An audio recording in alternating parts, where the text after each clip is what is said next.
13 games from Atari's storied past make up the first arcade collection of their games to release on the Evercade. The collection released at the end of 2021, and in this video I'm going to be taking a look at a title that hit the arcades all the way back in 1978, that's Super Breakout. This game is one of the older ones on the cartridge, which mixes games from the late 70s and the early 80s, other than the granddaddy of them all, Pong, which came out back in 1972. Now, somewhat surprisingly, no form of Breakout had appeared yet on the Evercade, despite Atari having a couple collections of their console games available. I was pretty keen to give this one a play, as Breakout is a simple but addictive game. Everyone knows it, and it's something that anyone can pick up and enjoy.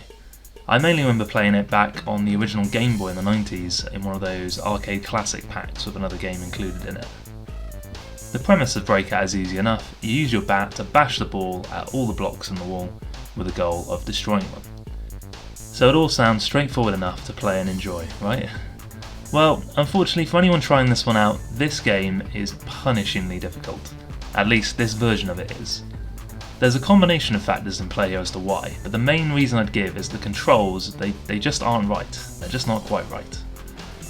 They're simply not responsive enough, and it can be frustratingly hard to actually reach the ball to then bat it back to the wall. The original arcade release of this game would have used a paddle controller, and sadly for us Evercade players, the D-pad on the Evercade controller just isn't up to the task, either on Super Breakout or if you're playing Pong as well. Another issue that rears its ugly head is that when the ball is first released, you don't know where it's going to drop from.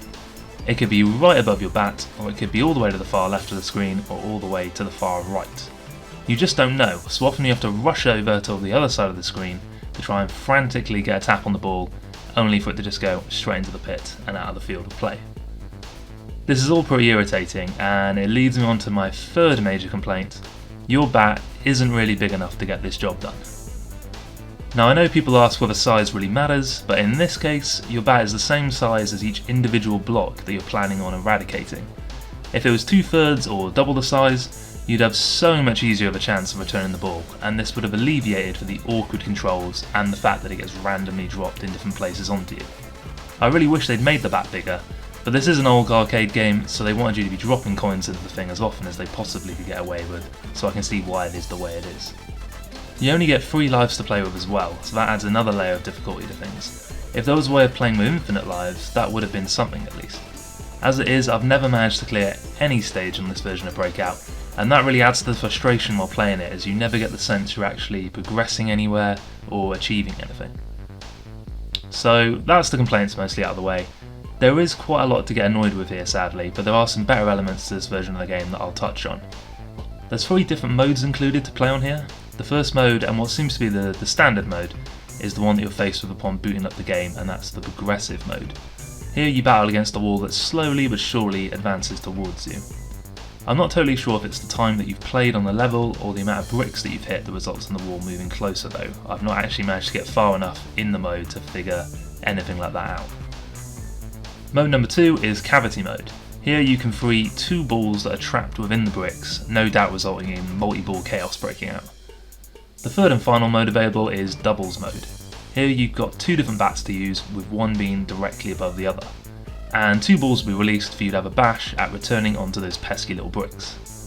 This is definitely the easiest of the 3 game modes on offer, as you can aim to use the higher bat to get that initial shot in, and then use the lower one to try and at least be a backup if that doesn't go to plan. That idea doesn't always work though, and even here you can struggle to get a tap on the ball in, but it does at least offer a better chance than the other modes. One issue with the multi-ball aspect though is that it moves way too fast for your dinky little bats to keep up with most of the time, so I find that you don't get to bask in your double damage hits in the doubles mode for too long. The fact that there are 3 modes of gameplay available here definitely gives you something to cling on to, and makes it so this game isn't one that you'll just shut down within minutes, never to return to it again. Each mode also has its own high score, which is a nice little touch, and it gives you a reason to use the save states on the Evercade console. The graphics are all colourful enough, and they certainly do the job. Everything looks pretty neat. When it comes to the sound, yeah, things are basic as you'd expect from a game from this time. And since you'll be missing the ball a lot, you do end up hearing this sound way too much.